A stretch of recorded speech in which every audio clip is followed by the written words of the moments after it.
Thank you, Jugan. Our next reader grew up not too far from here in New Rochelle, New York. Andrei Kozlov is an MFA candidate at Sarah Lawrence College. The poems he has shared with my colleagues and I for the past 2 years are replete with things of this world, the marrow, the heart, as well as of what's out there, suggestions of space and worlds within worlds gone astray. His work with persona is likewise a rich exploration of what it demands to articulate I. I am proud to have seen Andrei thrive in our community as an engaging fixture. I remember my first impression of him in a craft class being, "This guy loves to talk." But it's never quibble, no. He is a thoughtful poet, unafraid to probe ideas of the self in relation to the other and to an outside world. His work has appeared in Cross Currents magazine and, not so sure about this, top secret government websites. He is also, without bias, one of the most handsome boys on campus. Comrades, put your hands together for Mr. Andrei Kozlov.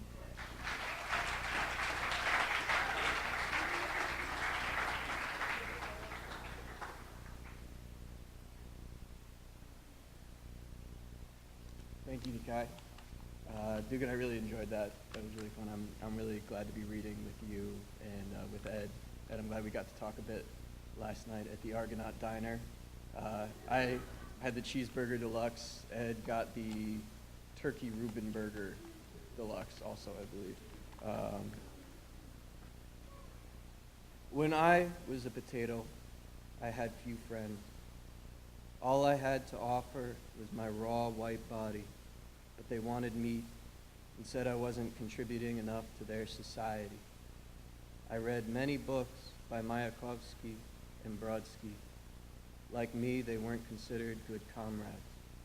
I wrote poems of my own and pushed them up above my head, hoping to be noticed. I wrote more and more each day until one morning my poems no longer reached the surface. The ground froze and I was never found. These are the last words I managed to push up. There is almost always a thawing, so the burials can begin again. Analog morning. Got a clock, but no sense of rotation. Numbers collect like detritus. The breakfast gears mash them down at all angles. We'll wait till they're ground in a pixel, then spread them on toast like peanut butter. This is the first song I will sing today. OJ may have the pulp, but my coffee pot is the last American sawmill. And 8 corrals the dark matter in 2 stables. These next few poems I want to preface slightly. Recently, about a couple months ago, I learned about a conspiracy theory that interested me a lot. It's called Lost Cosmonauts. It alleges that during the space race between the USA and the Soviet Union in the 50s and 60s, the Soviet Union performed several undocumented space missions, many which ended in the death or mysterious disappearance of these Soviet pilots. And, sort of the poet brain clicks on and says, I can do something with that. So I've been writing poems about a lost cosmonaut I made up named Igor. This first poem is called Orientation Day, and then the ones after that are from Igor's perspective as he increasingly becomes lost. Orientation. Comrades, this is a vertical order. Consider yourselves the nose cone of a new migration. Your training has relieved you of the primitive reflex to return. You have been thrust forward from the noble horde, and at last will no longer feel the need to consider sacrifice a sacrifice. Here is your grid. You will notice its blank face, as your projectile is invisible to all but the highest-ranking officials. When the boosters ignite, resistance will come from one direction until it distributes evenly across your entire pod. That is when you become the derivative. Igor is a hungry ghost. I swallowed a lead-plated barb just to catch last night's fill. I reached into the ocean of myself, carving notches on the fiberglass line so I could once and for all gauge the distance of longing. The barb dragged along my belly floor. A trench ripped open and it became a widening. I tried to salvage the line, but the notches doubled as structural flaws. Fiberglass snapped into shards that gaped in the internal dark like wayward satellites.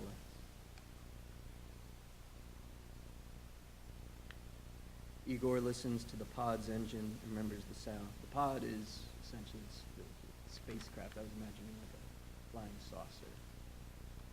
1.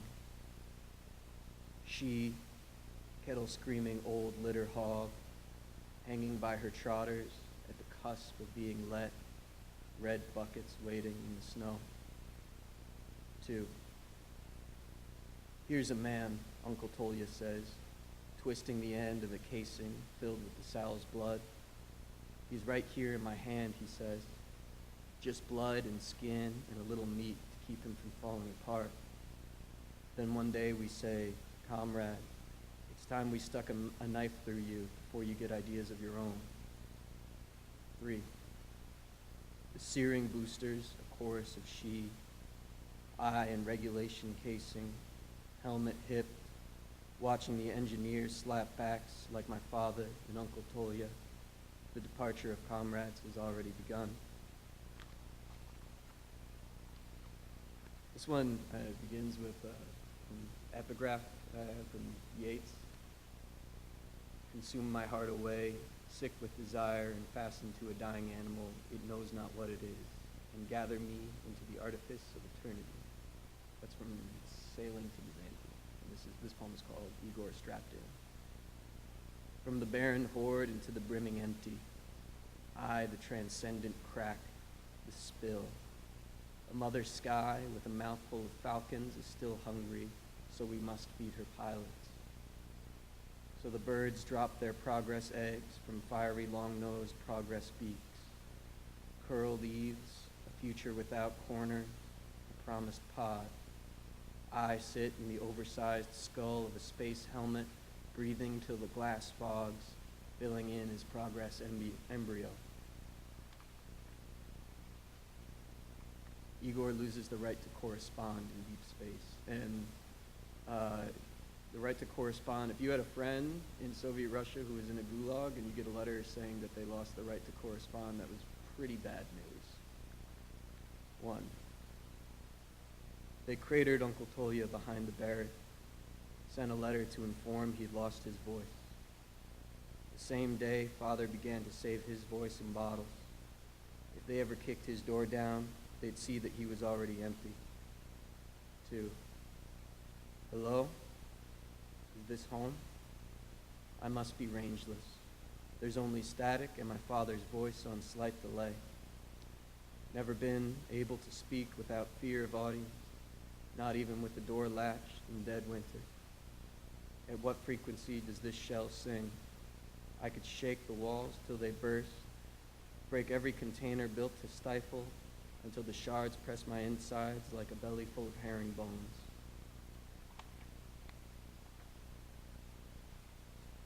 And this is the last one I'll be reading. It's going to be the epilogue, but it's the introduction to Igor. I've grown accustomed to only I walk crooked. I throw switches. I emigrate. So full of holes, I'm gorgeous. Who was the first to call me that name? Who cradled that yoke and made me stagger? Shucked from a pod, I spread a sleeping bag along the banks of Bondarenko crater.